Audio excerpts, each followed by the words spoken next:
Welcome to బీజేటీవీ. ముందుగా headlines చూద్దాం. అమరావతి నిర్మాణాలపై ప్రభుత్వం తీరును ప్రశ్నించిన పేర్ని నాని. ప్రభుత్వ భూములు 99 పైసలకే, రాజధాని పనుల్లో భారీ దోపిడీ అని విమర్శ. మెగా డీఎస్సీ కాదు, దగా డీఎస్సీ అని ఫైర్.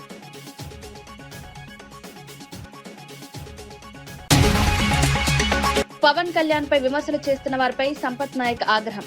దేశం ధర్మం కోసం పవన్ పోరాటం, వ్యక్తిగత జీవితాన్ని రాజకీయాలకు తేవడం సరికాదు, రాజకీయంగా ఎదుర్కోలేకే వ్యక్తిగత విమర్శలు చేస్తున్నారని ఆరోపణ.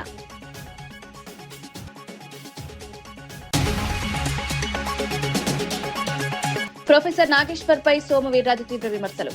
నాగేశ్వర్ ను మేధావిగా చూపించడం సరికారన్న వీర్రాజు, రాజకీయ వ్యాఖ్యలకు వాస్తవాలకు దూరంగా ఉన్నాయని ఆరోపణ. బీజేపీ విమర్శలకు ముందు తన వైఖరి చూసుకోవాలని సూచన. ప్రపంచవ్యాప్తంగా వేగంగా పెరుగుతున్న లివర్ క్యాన్సర్ కేసులు. ఫ్యాటీ లివర్, హైపటైటిస్ వైరస్లతో పెరుగుతున్న ప్రమాదం. లివర్ డ్యామేజ్ సైలెంట్ కిల్లర్ గా మారుతోందని హెచ్చరిక. ముందస్తు పరీక్షలు, జీవనశైలి మార్పులతో ప్రమాదం తగ్గించుకోవాలని సూచన. హైదరాబాద్ అమీర్పేటలోని మైత్రివనం జంక్షన్ వద్ద ఎన్టీఆర్ విగ్రహావిష్కరణ కార్యక్రమం ఘనంగా నిర్వహించారు. ఈ కార్యక్రమానికి తెలంగాణ ముఖ్యమంత్రి రేవంత్ రెడ్డి హాజరై విగ్రహాన్ని ఆవిష్కరించారు. తెలుగు ప్రజల ఆత్మగౌరవానికి ప్రతీకగా నిలిచిన ఎన్టీఆర్ సేవలను ఈ సందర్భంగా పలువురు గుర్తు చేసుకున్నారు. రాజకీయ, సినీ రంగాల్లో ఆయన చేసిన సేవలను కొనియాడారు. కార్యక్రమంలో ప్రజాప్రతినిధులు, పార్టీ నాయకులు, అభిమానులు పెద్ద సంఖ్యలో పాల్గొన్నారు. ఇక మూడో తరం, ఆ తరం గురించి నేను చెప్పాల్సిన అవసరం లేదు. మూడు పదాలు ఎన్టీఆర్. ఈ 3 అక్షరాలు నీతి, నిజాయితీ, నిబద్ధత, ఉక్కు సంకల్పం కలిగిన నాయకుడు ఎవరైనా ఉన్నారు ఈ దేశంలో అంటే తెలుగు జాతి గర్వించదగ్గ బిడ్డ ఎన్టీఆర్. డాక్టర్ బాబాసాహెబ్ అంబేద్కర్, శ్రీమతి ఇందిరా గాంధీ, అన్న ఎన్టీఆర్ ఈ భారతదేశ జాతి రత్నాలు. ఈ జాతి రత్నాలు ఈ దేశం ఉన్నంత కాలం, మానవుల మనుగడ ఉన్నంత కాలం వారి కీర్తి ప్రతిష్టలు, వారి నిర్ణయాలను మనం స్మరించుకోవాల్సిన బాధ్యత ఈ రోజు మన అందరి మీద ఉన్నది. మిత్రులారా, ఈనాడు ఈ కార్యక్రమం తీసుకుంటున్నప్పుడు చాలా మంది చాలా రకాలుగా మాట్లాడుతున్నారు. కాంగ్రెస్ పార్టీ ముఖ్యమంత్రి, పిసిసి అధ్యక్షుడు ఎన్టీఆర్ గారి విగ్రహాన్ని ఏ విధంగా ఆవిష్కరిస్తారు, లేదా ఎన్టీఆర్ గారిది ఆంధ్రప్రదేశ్ హైదరాబాద్ నగరం నడిపొడ్డున ఎన్టీఆర్ విగ్రహాన్ని పెడతారా అని కొంతమంది మాట్లాడుతున్నారు. ఈ రోజు నేను స్పష్టంగా ఒక మాట చెప్పదలుచుకున్నా. కులాలకు, మతాలకు, ప్రాంతాలకు, భాషలకు అతీతంగా ఈ దేశం గర్వించదగ్గ నాయకుడు ఎన్టీఆర్. ఆ ఎన్టీఆర్ స్ఫూర్తి హైదరాబాద్ నగరం నడిపొడ్డున వారి స్ఫూర్తితో పరిపాలన అందిస్తున్న మా ప్రభుత్వం అమీర్పేట్ చౌరస్తాలో మైత్రి వనంలో ఈ దారిలో వెళ్లే ప్రతి వాడికి ఒక స్ఫూర్తిని నింపడానికే ఈ రోజు వారి విగ్రహాన్ని ఇక్కడ మేము ఆవిష్కరించుకున్నాం. ఇది విగ్రహం కాదు, ఇది ఒక స్ఫూర్తి, ఇది ఒక గొప్ప అనుభూతి. ఒక ముఖ్యమంత్రిగా ఎన్టీఆర్ విగ్రహాన్ని అమరావతి రాజధాని నిర్మాణ పనులు, మెగా డీఎస్సీ వ్యవహారంపై వైసీపీ నేత పేర్ని నాని తీవ్ర విమర్శలు చేశారు. అమరావతిలో ప్రభుత్వ భూములను 99 పైసలకే కేటాయిస్తూ కొందరికి లబ్ధి చేకూరుస్తున్నారని ఆరోపించారు. రాజధాని కార్యాలయ నిర్మాణంలో అడుగుకు 20,000 వరకు కాంట్రాక్టులు ఇస్తున్నారని, ఇందులో భారీ స్థాయిలో దోపిడీ జరుగుతోందన్నారు. విద్యాశాఖ పాఠశాలల్లో అవసరమైన స్థాయిలో ఉపాధ్యాయులను నియమించలేదని విమర్శించారు. కూటమి ప్రభుత్వం ఎంతో ప్రచారం చేసినా మెగా డీఎస్సీ వాస్తవానికి దగా డీఎస్సీగా మారిందన్నారు. ఇంత దుర్మార్గాల, ఇంత పాపాల 99 పైసలకి భూములు ఇచ్చి బాగానే వేసుకుంటున్నారు కదా. అలాగే అమరావతిలో కాంట్రాక్టులు ఇచ్చి చదరపు అడుగు 20,000 రూపాయలకి, ఒక్కొక్క ఆఫీసు కడతాకి అడుగుకి 20,000 రూపాయలకి కాంట్రాక్టులు ఇచ్చి బాగా వేసుకుంటున్నారు కదా. వీటిల్లో కూడా వేసుకోకపోతే ఏం కర్మరా అని చెప్పానంటే, సమాజాన్ని తీర్చిదిద్దేటువంటి స్కూళ్లలో, ప్రభుత్వ స్కూళ్లలో పనిచేసేటువంటి, చదువు చెప్పేటువంటి గురువుల నియామకంలో కూడా ఈ తప్పుడు పనులు చేయటం. ఇక ఎవడేమనుకుంటాడు అనేది సిగ్గొదిలేశారు. కనీసం పాపభీతి, అరే సమాజానికి నష్టం చేస్తున్నామే, ఈ బడిలోకి వచ్చినోడు మళ్ళీ 35 ఏళ్ళు 40 ఏళ్ళు ఈ గబ్బిలిన్ లాగా పట్టుకు ఏలాడతాడు కదా ఈ దుర్మార్గుడు. వచ్చినోడు తప్పుడు రూట్లో వచ్చినోడు, చిల్లర కొట్టి వచ్చినోడు 30-40 ఏళ్ల పాటు ఆ స్కూల్లో గబ్బిలిన్ లాగా ఏలాడతాడు కదా. ఆ పిల్లల చదువు బతుకు పరిస్థితి ఏంటనేది ఇంగిత జ్ఞానం కూడా లేకుండా చంద్రబాబు నాయుడు గారి ప్రభుత్వం ఆయన కొడుకు నాయకత్వంలో ఎంత నీచాలు చేశారంటే 16,000 పైచిలకు టీచర్ పోస్టులు తీసాం. మెగా డిఎస్సీ అని చెప్పి ఎంత డగా డిఎస్సీ అంటే మెరిట్ లిస్ట్ ప్రకటించరు. నిజంగా ఇది అద్భుతంగా చేస్తే, పారదర్శకంగా చేస్తే ఈ 3,30,000 మంది రాశారు. 16,000 పోస్టులకి 3,30,000 మంది పోటీ పరీక్ష రాస్తే ఏం చేయాలి? మెరిట్ లిస్ట్ ఇవ్వాలా అక్కర్లేదా? ఎవరికి ఎన్ని మార్కులు వచ్చినాయి? 1వ ర్యాంక్ ఎవరికి, 3,30,000 ర్యాంక్ ఎవరికో ఇవ్వాల్సిన పని ఉందా లేదా? ఎవరంట మెరిట్ లిస్ట్ ఎవరంట బయటికి. ప్రొఫెసర్ నాగేశ్వర్ పై బీజేపీ ఎమ్మెల్సీ సోము వీర్రాజు తీవ్ర స్థాయిలో విమర్శలు చేశారు. నాగేశ్వర్ ను మేధావిగా చిత్రీకరించడం సరికాదని, కమ్యూనిజాన్ని కాపాడుకోలేని వ్యక్తి ఇప్పుడు ఇతరులకు బోధనలు చేయడం విచారకరమన్నారు. రాజకీయ అంశాలపై నాగేశ్వర్ చేస్తున్న వ్యాఖ్యలకు వాస్తవాలకు దూరంగా ఉన్నాయని ఆరోపించారు. తమ పార్టీపై విమర్శలు చేసే ముందు తన వైఖరిని పరిశీలించుకోవాలని సూచించారు. అడిగారా? అడిగితే చంద్రబాబు నాయుడు గారు అడగలేదా అంటే ఎంతమందిని కించపరుస్తున్నావు నువ్వు? ఎవరు అతను? ప్రొఫెసర్ నాగేశ్వరరావు కాదు, కరుణుడు గట్టిన తీవ్రవాది, నక్సలైట్, బీజేపీకి వ్యతిరేక వాది, మేధావి కాదు. దేశంలో కమ్యూనిస్టు రక్తాన్ని తాగినటువంటి వ్యక్తి.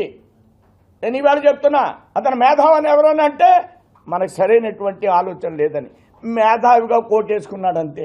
చాలామంది కోట్లు వేసుకుంటున్నారు, మన ఊళ్ళో కూడా కోట్లు వేసుకుంటారు. అలాంటి మేధావి అడిగే రైట్ ఏంటంటే నువ్వు కమ్యూనిజాన్ని స్వీకరించావు, ఇవాళ కమ్యూనిస్ట్ దమ్ము ఉందని కానీ అడుగుతున్నా, ఛాలెంజ్ చేస్తున్నా నేను. ఒక రాష్ట్రం ఉందా ఈ దేశంలో? అన్ని పోయిన తర్వాత ఇది స్వీకరించారంటే మేధావులు అయిపోయారు. పోయింది, కమ్యూనిజం అంతా సర్వనాశనం అయిపోయింది. ఇప్పుడు మేధావి అయిపోయాడు, టీవీలు పెట్టుకుని మాట్లాడుతున్నాడు. ఏంటి ఉపయోగం? ఏంటి? నీ రాష్ట్రాలనే కాపాడుకోలేనోడు పోయి నువ్వు ఎవరికి ఉపన్యాసం చెప్తావయ్యా?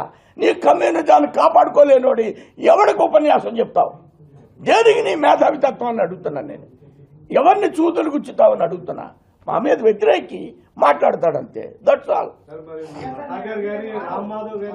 నేను సుందరయ్య గారి ఇంటికి వెళ్ళాను, కాళ్ళకి నమస్కారం పెట్టాను. చాలా మంది ఇంటికి వెళ్తాం, చికెన్ తిని ఆయన ఇంటికి వెళ్తాం.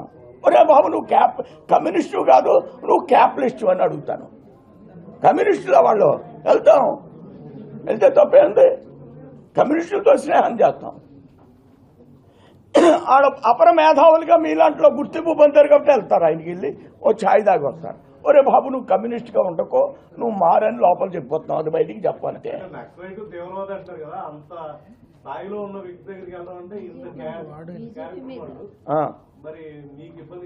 అలాంటి వాడి దగ్గరికి కూడా వెళ్తుంది భారతీయ జనతా పార్టీ. ఈ ప్రొఫెసర్ నాగేశ్వరరావు నన్ను ప్రశ్న వేశాడు. ఏమన్నాడంటే, ఏమండి వీర్రాజు గారు మీరేంటండి పీడీపీతో పొత్తు పెట్టుకున్నారండి అని అడిగాడు. ఏ పార్టీతో? పీడీపీ. ఎక్కడ ఉంటుంది అది? జమ్మూ కాశ్మీర్లో ఉంటుంది. దేశానికి అవసరం అయితే మేము హైదరాబాద్లో ఉన్న ఓవైసీతో కూడా పొత్తు పెట్టుకుంటా ఉన్నాను నేను. అలాగే ఆడింటికి వెళ్ళాము. ఏంటి పెద్ద తప్పేంటి? దేశం కోసం, మా పిల్ల పెళ్లి కోసం వెళ్తామేంటి ఆయన దగ్గరికి? తెలుగుదేశం పార్టీ మహానాడుపై వైసీపీ రాష్ట్ర అధికార ప్రతినిధి నాగమల్లీశ్వరి విమర్శలు చేశారు. 2 ఏళ్ల పాలనలో ప్రభుత్వం ప్రజలకు చేసిన పనులను వివరించడానికి కాకుండా వైసీపీ అధినేత జగన్మోహన్ రెడ్డిని విమర్శించడానికే మహానాడు నిర్వహించినట్లుగా కనిపిస్తోందన్నారు. రాష్ట్ర అభివృద్ధి సంక్షేమ కార్యక్రమాలపై చర్చ జరగాల్సిన వేదిక రాజకీయ ఆరోపణలకు పరిమితమైందన్నారు. నారా లోకేష్ ఆధ్వర్యంలోని విద్యాశాఖ నిర్వహించిన మెగా డిఎస్సీపై అనేక సందేహాలున్నాయని పేర్కొన్నారు. ఒక మహిళగా స్త్రీ శక్తి అంటే మీ దృష్టిలో ఏంటి సార్? లోకేష్ బాబు గారు మీ దృష్టిలో ఏంటండి? మీ మహానాడికి మహిళలు రావట్లేదని చెప్పేసి మీరు మంది ఇచ్చినా రావట్లేదు, బిర్యానీలు ఇచ్చినా రావట్లేదు, జనాలు రావట్లేదని చెప్పేసి కొన్ని ఏరియాలో ఎంత సిగ్గు చేయదంటే రికార్డింగ్లు కూడా పెట్టి పిలిపించుకుందామని. అంటే మీకు ఒక స్త్రీకి మీరు ఇచ్చినటువంటి విలువ ఏంటనేది, మీరు పెట్టినటువంటి రికార్డింగ్ డాన్సులను బట్టి అర్థమైపోతుంది కదండి, నాకు అర్థం అవ్వట్లేదు. ఒకసారి ఆలోచించాలి కదా. అంటే మీ స్త్రీ శక్తి ఎలా ఉంటదనంటే కనిపిస్తే ముద్దన్న పెట్టాలా లేకపోతే కడుపన్న చేయాలి, అది మీ దృష్టిలో స్త్రీ శక్తి. ఇంత దారుణమైనటువంటి పరిస్థితిలో ఉన్నారా? అసలు మీ ఆధ్వర్యంలో జరిగినటువంటి మహానాడు ఎందుకు పెట్టారు? చంద్రబాబు నాయుడు గారి క్రెడిబిలిటీని తగ్గించడానికే పెట్టినట్టు అనిపించింది నాకు. ఎందుకంటే అక్కడ జరిగినటువంటి మీ పర్ఫార్మెన్స్లు చూసి జగన్మోహన్ రెడ్డి గారికి కాదు భాస్కర్ అవార్డు ఇవ్వాల్సింది, మీ తండ్రి కొడుకులకి ఇవ్వాలా భాస్కర్ అవార్డు. కానీ ఇంకంతకన్నా బెటర్ అవార్డులు ఏమన్నా ఉంటే అంత పర్ఫార్మెన్స్ చేశారు. అంటే ఈ పర్ఫార్మెన్స్ ఏదో రాష్ట్ర ప్రజలకి చేసినటువంటి సంక్షేమం మీదో అభివృద్ధి మీదో లేదు, మేము రాబో తరాలకి ఇది చేయబోతున్నామని చెప్పినటువంటి విషయంలో చేసినుంటే చాలా బాగుండేది. నిన్న అనిత గారు అంటున్నారు పార్లమెంట్ లో 33% పెట్టినా పెట్టకపోయినా మా లోకేష్ బాబు గారి నాయకత్వంలో 2029లో మేము చేయబోతున్నాము అని అన్నారు. అనిత గారు, నేను ఒక మాట అడుగుతాను మిమ్మల్ని, అసలు మీకు హోంమంత్రి పదవి ఎలాగొచ్చిందో పోనీ అదన్నా మీకు క్లారిటీ ఉందా? మీరు జీవితాంతం రుణపడి ఉండాల్సింది జగన్మోహన్ రెడ్డి గారికి, లోకేష్ బాబు గారికో చంద్రబాబు నాయుడు గారికో కాదు. ఎందుకంటే ఆయన ఒక దళిత మహిళకి హోంమంత్రి పదవి ఇవ్వడం మూలాన మీకు ఆ పదవి ఇవ్వడం జరిగింది. చర్చకు నేను సిద్ధం అని మాట్లాడుతున్నారు లోకేష్ బాబు గారు. ఓకే ఫైన్, దేని మీదైనా మీరిచ్చే సంక్షేమం మీద గాని, మీరు ఇప్పుడు వరకు తెచ్చినటువంటి అభివృద్ధి గాని, కంపెనీలు గాని, యువతకి ఇచ్చినటువంటి ఉద్యోగాలు గాని, మహిళలకు ఇచ్చినటువంటి భరోసాలు గాని, ఏ చర్చకైనా కూడా మీరు ఒక్కసారి ఎమ్మెల్యే కదా అయ్యారు. మా దగ్గర ఉన్నటువంటి ఎమ్మెల్యేలో ఒక ఎమ్మెల్యే వస్తారు, చాతనైతే వాళ్ళతో సమాధానం చెప్పండి, వాళ్ళతో చర్చల్లో కూర్చోండి మీరు. అదే విధంగా 3 సిలిండర్లు ఇస్తానన్నారు, ఇచ్చారా? అదే విధంగా తల్లికి వందనం అని చెప్పేసి ఇస్తామని చెప్పేసి 20 లక్షల దాకా కట్ చేసినటువంటి మహానుభావులు మీరు. మహిళల్ని మోసం చేసిన రైతుల పంట బీమా వ్యవహారంపై ఎంపీ వైఎస్ అవినాష్ రెడ్డి ప్రభుత్వాన్ని విమర్శించారు. వైసీపీ ప్రభుత్వ హయాంలో పంటల బీమా ప్రీమియంను రైతుల తరపున ప్రభుత్వమే చెల్లించేదని గుర్తు చేశారు. ప్రస్తుతం కూటమి ప్రభుత్వం వచ్చిన తర్వాత రైతులే ప్రీమియం చెల్లించాల్సి వస్తోందన్నారు. అరటి పంట వాతావరణ ఆధారిత బీమా పరిధిలో ఉన్నప్పటికీ వాతావరణ కేంద్రాలు సక్రమంగా పనిచేయకపోవడంతో రైతులు నష్టపోతున్నారన్నారు. ప్రీమియం చెల్లించినప్పటికీ అనేక మంది రైతులకు బీమా ప్రయోజనాలు అందడం లేదని ఆవేదన వ్యక్తం చేశారు. ఈ సమస్యకు బాధ్యులు ఎవరో గుర్తించి వెంటనే చర్యలు తీసుకోవాలని డిమాండ్ చేశారు. ఇక్కడ సమస్య ఎక్కడ వస్తా ఉందంటే, గతంలో 2025 జూన్ ముందు వరకు ఉచిత పంటల బీమా ఉండింది. ప్రభుత్వాలే ఫ్రీ క్రాప్ ఇన్సూరెన్స్ పథకం కింద రైతు వాటా బీమా కూడా ప్రీమియం కూడా ప్రభుత్వాలే చెల్లించేది. కానీ 25 జూన్ నుంచి రైతే తన కాంట్రిబ్యూషన్ ప్రీమియం ఏదైతే ఉందో, ఫార్మర్ కాంట్రిబ్యూషన్ ప్రీమియం ఏదైతే పంటల బీమా ప్రీమియం చెల్లించాలో అది రైతే చెల్లిస్తూ వస్తున్నాడు. సో రైతు బీమా ప్రీమియం చెల్లించినప్పటికీ కూడా ఇక్కడ పరిస్థితి చూస్తే అరటి పంటకు పంటల బీమా ఇవ్వాలంటే weather based crop insurance scheme కింద పంటల బీమా కవర్ అవుతా ఉంది. అరటి పంటకు సంబంధించిన పంటల బీమా కవర్ అవుతా ఉంది. ఈ weather based crop insurance scheme అనేది మండలంలో ఉన్న ఈ weather stations, automatic weather stations ఏవైతే ఉన్నాయో వాటిలో నమోదైన గాలి వేగాన్ని ప్రామాణికంగా తీసుకొని పంటల బీమా ఇవ్వాల్సిన పరిస్థితి. సో గాలి వేగాన్ని ప్రామాణికంగా తీసుకొని పంటల బీమా ఇవ్వాలి. పోనీ మొన్న డ్యామేజ్ అయిన టైంలో, మొన్న ఏదైతే పెనుగాలులు మొన్న రాత్రి వీచి ఇంత పెద్ద ఎత్తున మరి పంట 100 ఎకరాల్లో పంట ఏదైతే నష్టం జరిగిందో మొన్న రాత్రి వీసిన గాలులకు వేముల లింగాల మండలాల్లో, దీనికి సంబంధించి వెదర్ స్టేషన్లలో డేటా చెక్ చేస్తే, ఉదాహరణకు మీదిపెంట్లలో ఉన్నాం మనము, ఈ మీదిపెంట్ల రెవెన్యూ విలేజ్ మొత్తం కూడా వేముల వెదర్ స్టేషన్ కింద కవర్ అవుతా ఉంది. వేముల వెదర్ స్టేషన్ మీరు చూడొచ్చు, ఇక్కడ NA అని ఉందంటే నాట్ అప్లికబుల్, అంటే అసలు వెదర్ స్టేషనే పనిచేయడం లేదని అర్థం. వేరేజ్ ఇదే మండలంలో నల్లచెరువుపల్లిలో ఆటోమేటెడ్ వెదర్ స్టేషన్ ఉంది, అక్కడ 9.2 km/h వేగం రికార్డ్ అయింది. వేరేజ్ వేములకు వచ్చే కొద్దీ అసలు గాలి వేగమే నమోదు కాల. సో గాలి వేగం నమోదయ్యి 50 km/h గాలి ఉంటేనే పంటల బీమా చెల్లిస్తామని చెప్పి ప్రభుత్వము గైడ్ లైన్స్ లో పెట్టింది. పంటల బీమాకు సంబంధించిన సంస్థలు చెప్తా ఉన్నాయి. వేరాజ్ ఇక్కడ గాలి. హైదరాబాద్ సోమాజిగూడ ప్రెస్ క్లబ్ లో జనసేన నాయకుడు సంపత్ నాయక్ పాల్గొన్న కార్యక్రమంలో ఉద్రిక్త పరిస్థితులు నెలకొన్నాయి. మంగ్లీ మైక్రో ఫైనాన్స్ కేసుపై గతంలో మాట్లాడిన సంపత్ నాయక్ ఇప్పుడు ఎందుకు మౌనం పాటిస్తున్నారని జర్నలిస్టులు ప్రశ్నించారు. బాధితుల సమస్యలపై స్పందన ఎందుకు లేదని నిలదీశారు. ఈ వ్యవహారంలో డబ్బులు తీసుకుని వెనక్కి తగ్గారా అంటూ పలువురు మీడియా ప్రతినిధులు ప్రశ్నలు సంధించారు. బాధితులకు స్పష్టమైన సమాధానం చెప్పాలని డిమాండ్ చేశారు. అయితే అడిగిన ప్రశ్నలకు సరైన వివరణ ఇవ్వలేక సంపత్ నాయక్ అక్కడి నుంచి వెళ్లిపోయారని జర్నలిస్టులు తెలిపారు. లాయర్లను వాళ్ళు ఎవరైతే పెట్టుకొని ఇండివిజువల్ కేసులు పెట్టుకున్నాం. Point number 1.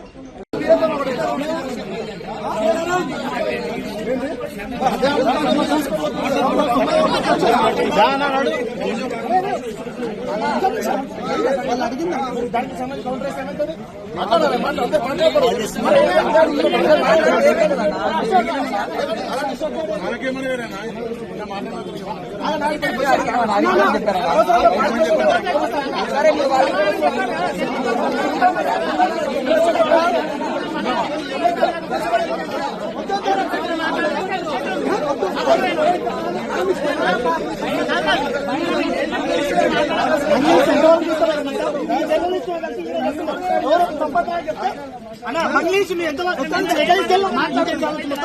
మీరు అడిగిన వాళ్ళను పనవేడి చెప్తారు, నిలబెడి చెప్తారు.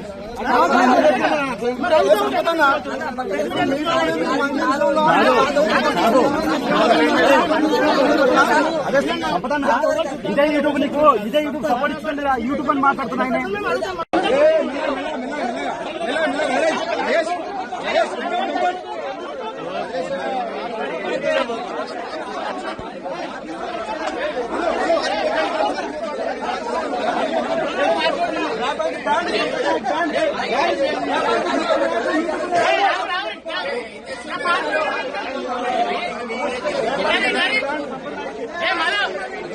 ములుగు జిల్లా ఏటూరు నాగారం మండల కేంద్రంలో మైనర్ బాలికపై లైంగిక దాడి జరిగి గర్భవతి అయిందన్న ఆరోపణలు సంచలనం సృష్టించాయి. ఆరోగ్య సమస్యలతో బాలికను ప్రైవేట్ ఆసుపత్రికి తీసుకెళ్లిన తర్వాత ఈ విషయం వెలుగులోకి వచ్చినట్లు సమాచారం. ఘటనపై మంత్రి సీతక్క స్పందించారు. బాలికకు న్యాయం జరిగేలా ప్రభుత్వం చర్యలు తీసుకుంటుందన్నారు. కేసును అధికారులు పూర్తి స్థాయిలో విచారిస్తున్నారని తెలిపారు. చట్ట ప్రకారం కఠిన చర్యలు తప్పవని స్పష్టం చేశారు. బాధిత కుటుంబానికి అవసరమైన సహాయం అందించేందుకు అధికారులు చర్యలు చేపట్టాలని ఆదేశించారు. వాళ్ళు రిపోర్ట్ ఇవ్వడం జరిగింది తప్పుడు. ఈ అమ్మాయిల మీద ఇదేంది మరి దీని గురించి ఎందుకు మాట్లాడారు? అమ్మాయి తరపున పోయి కూర్చొని ఏం జరిగిందో ఇక్కడ వాళ్ళు మాట్లాడాలి కదా. బీఆర్ఎస్ నాయకులు మీరు ప్రతిపక్షమే కానీ ఊరుకు లీడర్లు కదా. మరి ఎందుకు మాట్లాడకుండా విలేకరులకు ఇట్లాంటి రాయండి అని ఎందుకు ప్రోత్సహిస్తున్నారు? ఎందుకు ధర్నాలకు ప్రోత్సహిస్తున్నారు? ధర్నా చేయడం ఏ రకంగా న్యాయం అవుతుంది? మేమేం తప్పు మాట్లాడినామని మీరెందుకు ఇవాళ బహిష్కరించారు? ఈ తప్పుడు వార్త అయితే ఖచ్చితంగా ఎవరైనా శిక్షించబడాలని మేము అన్నాం తప్ప. మరి వాళ్ళు ఇక్కడ తమ్ముళ్ళందరూ వచ్చారు. కొంతమంది ఎందుకు వచ్చారు? వాళ్ళకు కూడా ఆడకూతుర్లు ఉన్నారు, ఇళ్ల బిడ్డలు ఉన్నారు. కొద్దిగా ఓపికతోటి డీల్ ఇది ఏం జరిగిందో తెలుసుకొని నువ్వు వాస్తవాలు రాయాల్సింది. కాబట్టి తప్పుడు ప్రచారాన్ని ఫాస్ట్ గా స్ప్రెడ్ చేసి సంకల్ గుద్దుకోవడం అనేది తప్పు. నేను ఇప్పటికి కూడా సిద్ధంగా ఉన్నా. మీరు రాసినటువంటి వాళ్ళ దగ్గర ఏం క్లూ ఉందో, ఏం ఇన్ఫర్మేషన్ ఉందో తీసుకురండి. సిఐకి చెప్పండి, డిఎస్పీకి చెప్పండి, ఎస్పీకి చెప్పండి, నాకు కూడా ఇవ్వండి. శిక్షించకుంటే మేము దేనికైనా సిద్ధంగా ఉన్నాం. ఇది కూడా మళ్ళా ఫైనల్ చెప్తున్నాం. ఏటూరు నాగారం ప్రజలకు విజ్ఞప్తి. అమ్మాయి కుటుంబంతో మేము మాట్లాడినాము. అమ్మాయికి పాపము అన్యం పుణ్యం లేకున్నా హెల్ప్ లైన్ లో ఎవడో చెప్పినందుకు పట్టుకపోయి టెస్టులు కూడా చేసిర్రు. ఇవన్నీ అయినాక కూడా ఈ చిల్లర రాజకీయాలు చేస్తున్నారు. రేపు మీ ఏటూరు నాగారంలో మీ బిడ్డల మీద కూడా ఎలాంటి వార్తలు రాస్తారో అలాంటి వాళ్ళని క్షమించకండి అని ఈ సందర్భంగా కోరుతున్నాను. తెలంగాణ జనసేన నాయకుడు సంపత్ నాయక్ మీడియా సమావేశంలో పలు అంశాలపై స్పందించారు. పవన్ కళ్యాణ్ విమర్శిస్తున్న వారిపై తీవ్ర స్థాయిలో మండిపడ్డారు. దేశం కోసం, ధర్మం కోసం పవన్ కళ్యాణ్ పోరాడుతుంటే కొందరు ఓర్వలేక విమర్శలు చేస్తున్నారన్నారు. పవన్ కళ్యాణ్ వ్యక్తిగత జీవితాన్ని రాజకీయ చర్చల్లోకి తీసుకురావడం సరికాదని చెప్పారు. ఆయన వివాహాల గురించి మాట్లాడే హక్కు ఎవరికీ లేదని స్పష్టం చేశారు. రాజకీయంగా ఎదుర్కోలేక వ్యక్తిగత విమర్శలకు దిగుతున్నారని ఆరోపించారు. మాట్లాడుతుంటే అవాకులు చవాకులు పేల్చడం మీ తప్ప. నిన్న మీడియా వాళ్ళు మీరందరూ ఉన్నారు కదా, వీళ్ళందరూ లెఫ్ట్ వింగ్ కాదా? తులసి చంద్ ఎప్పటికీ మాట్లాడదు. దాని తర్వాత నాగేశ్వరరావు ఎటువంటి బ్యావజాలు మీరు చూడండి అన్న. మీరు నాకు ఏ క్వశ్చన్లు అయినా వేయండి, నేను మాట్లాడతా.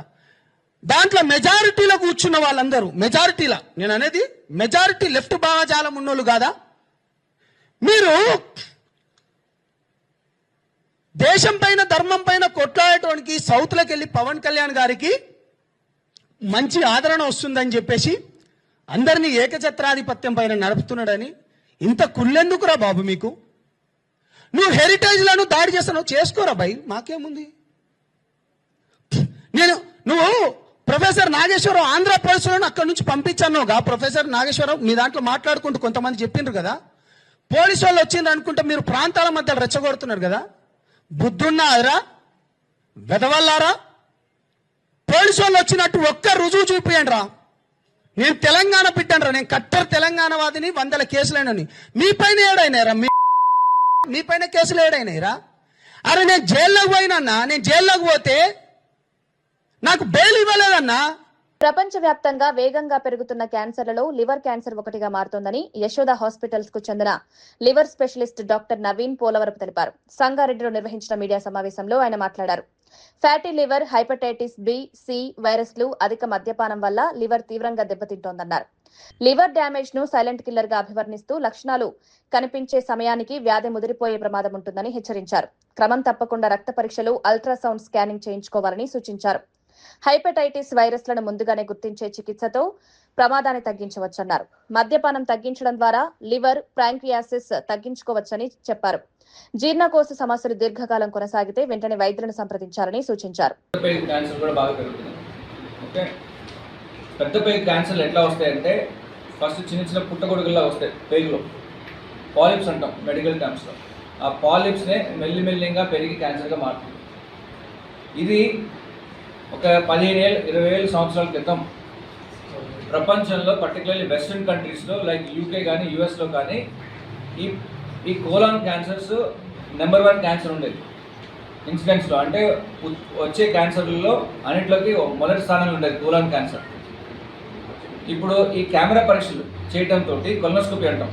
ఓకే, కెమెరా పరీక్షల ద్వారా పెద్ద పేగు చూడటం వలన ఈ పాలిప్ స్టేజ్లో అంటే పుట్టగొడుగుల స్టేజ్లోనే అది కట్ చేసి తీసేయగలుగుతున్నారు. కాబట్టి అలా క్యాన్సర్ని నిర్మూలించగలుగుతున్నారు. కాబట్టి అది 1వ స్థానం నుంచి 8వ స్థానానికి దాన్ని నెట్టగలిగారు. దీన్నే బౌల్ క్యాన్సర్ స్క్రీనింగ్ అంటాం. అంటే పేగులో మనం పరీక్ష చేసుకుని ప్రతి ఒక్కరికి వెస్ట్రన్ కంట్రీస్లో అంటే మీరందరూ యూఎస్లో కానీ యూకేలో ఉన్నారనుకోండి, 45 ఏళ్ళు దాటిన ప్రతి ఒక్కరికి గవర్నమెంట్ నుంచి కొలనోస్కోపీ చేయించుకోమని పరిచయం వస్తుంది, లెటర్ వస్తుంది, చేయించుకోండి అని చెప్పి. కెమెరా పరీక్ష చేయించుకున్న వాళ్ళు అట్లాంటి వాళ్ళకి 100 మందిలో 10 మందికి పాలిప్లు కనిపించింది. ఒకరికి క్యాన్సర్, ఇంకా 10 మందికి పాలిప్స్. ఆ పాలిప్స్ ఆ పుట్టగొడుగులు తీసేసామనుకోండి, అలాగా 10 మందికి క్యాన్సర్ తొలగించేసినట్టే కదా మనం కదా. సో అట్లా చాలా మందికి కోలాన్ క్యాన్సర్ తగ్గించగలిగారు. అలా మన ఇండియాలో కూడా బాగా పెరుగుతున్నాయి. సో అందుకని అందరూ బాధ్యతగా 45 ఏళ్ళు దాటిన వాళ్ళు, 45 ఏళ్ళు కాకపోతే కనీసం 50 ఏళ్ళు దాటిన వాళ్ళందరూ కూడా కంపల్సరీగా కొలనోస్కోపీ చేయించుకుంటే మంచిది. ఈ పాలిప్ అంటే ఎర్లీ స్టేజ్లో మనం కట్ చేసి తీసేయగలిగితే అది ఫ్యూచర్లో మనకి క్యాన్సర్గా మారకుండా మనము ఆపగలుగుతాం. ఇవన్నీ కూడా మన చేతిలో ఉన్నది. అవేర్నెస్ తెలుసుకోవాలి, అవగాహన రావాలి, అట్లాగే మనము దాని జాగ్రత్తలు తీసుకోవాలి. ఇవన్నీ చేసుకుంటే మనకి ఈ క్యాన్సర్స్, ఈ పెద్ద పేగు ప్రాబ్లమ్స్ కానీ, లివర్ ప్రాబ్లమ్స్ కానీ, ఈ గ్యాస్ ప్రాబ్లమ్స్ కానీ, ఓకే, ఇవన్నీ లేకుండా మనం హెల్తీగా ఉండొచ్చు. అది కాకినాడ జిల్లా జగ్గంపేట నియోజకవర్గంలోని గండేపల్లి మండలం మురారి గ్రామంలో డిజిటల్ మహానాడు కార్యక్రమం ఘనంగా నిర్వహించారు. గండేపల్లి క్లస్టర్ ఇన్ఛార్జ్ జాస్తి వసంత్ ఆధ్వర్యంలో జరిగిన ఈ కార్యక్రమంలో జిల్లా టీడీపీ అధ్యక్షులు జోతుల నవీన్ పాల్గొన్నారు. ఎన్టీఆర్ విగ్రహానికి పూలమాలలు వేసి నివాళులర్పించారు. రాష్ట్ర వ్యాప్తంగా 1883 క్లస్టర్లలో ఇంధన పొదుపు లక్ష్యంగా డిజిటల్ మహానాడు నిర్వహిస్తున్నారని నాయకులు చెప్పారు. జగ్గంపేట నియోజకవర్గంలో 12 క్లస్టర్లలో కార్యక్రమం విజయవంతంగా సాగుతోందని వివరించారు. డిజిటల్ విధానం వల్ల ఇంధనం, సమయం, వ్యయం ఆదా అవుతున్నాయని తెలిపారు. ప్రభుత్వం ప్రజా సమస్యల పరిష్కారమే లక్ష్యంగా పనిచేస్తోందన్నారు.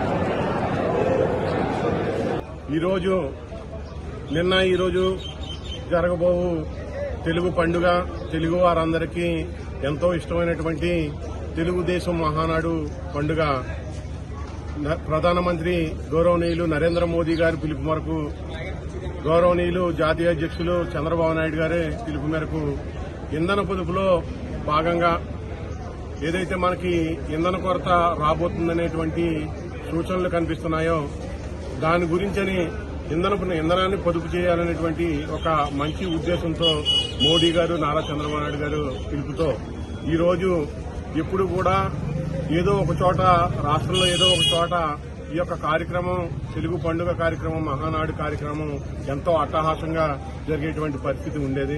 అయితే ఈసారి ఏదైతే ఈ ఇంధన పొదుపు ఉందో దాని గురించి ఈ పొదుపు చేద్దామనే ఒక మంచి ఉద్దేశంతో ఈ యొక్క కార్యక్రమాన్ని రద్దు చేసి యువ నాయకులు, మన జాతీయ వర్కింగ్ ప్రెసిడెంట్ అయినటువంటి మన నారా లోకేష్ గారు ఈ యొక్క క్లస్టర్ల వ్యవస్థకి ప్రాధాన్యత ఇస్తూ, క్లస్టర్ ఇన్ఛార్జీలకి ప్రాధాన్యతనిస్తూ వారి యొక్క నాయకత్వ లక్షణాలని గుర్తించడానికి ఈ యొక్క కార్యక్రమాన్ని, మహానాడు కార్యక్రమాన్ని వర్చువల్ గా ప్రతి క్లస్టర్లోనూ కూడా నిర్వహించాలని చెప్పి తెలియజేయడం, వారి యొక్క ఆదేశాలతో మన గౌరవ శాసనసభ్యులు మరియు పొలిట్ బ్యూరో సభ్యులు జ్యోతుల నెహ్రూ గారు మరియు మన తెలుగుదేశం పార్టీ జిల్లా అధ్యక్షులైనటువంటి జ్యోతుల నెహ్రూ నవీన్ గారు, వెంకట గాయత్రి సేవా ట్రస్ట్ ఆధ్వర్యంలో బ్రాహ్మణ వధూవరుల వివాహ పరిచయ కార్యక్రమాన్ని ఈ నెల 31వ తేదీన ఘనంగా నిర్వహించనున్నట్లు ట్రస్ట్ ప్రతినిధులు తెలిపారు. తిరుపతి ఆర్టీసీ బస్టాండ్ సమీపంలోని అంకాలమ్మ గుడి వద్ద ఉన్న ఎస్ఆర్ కన్వెన్షన్ హాల్లో ఆదివారం ఉదయం కార్యక్రమం ప్రారంభమవుతుందన్నారు. తిరుపతి ప్రెస్ క్లబ్ లో నిర్వహించిన మీడియా సమావేశంలో ట్రస్ట్ కార్యవర్గ సభ్యులు మాట్లాడారు. వివాహ సంబంధాల కోసం అన్వేషిస్తున్న బ్రాహ్మణ కుటుంబాలకు ఈ కార్యక్రమం మంచి వేదికగా ఉపయోగపడుతుందని తెలిపారు. మంచిదని ఇది అందరికీ అండి, కేవలం బ్రాహ్మణులే కాదు, అందరు కూడా.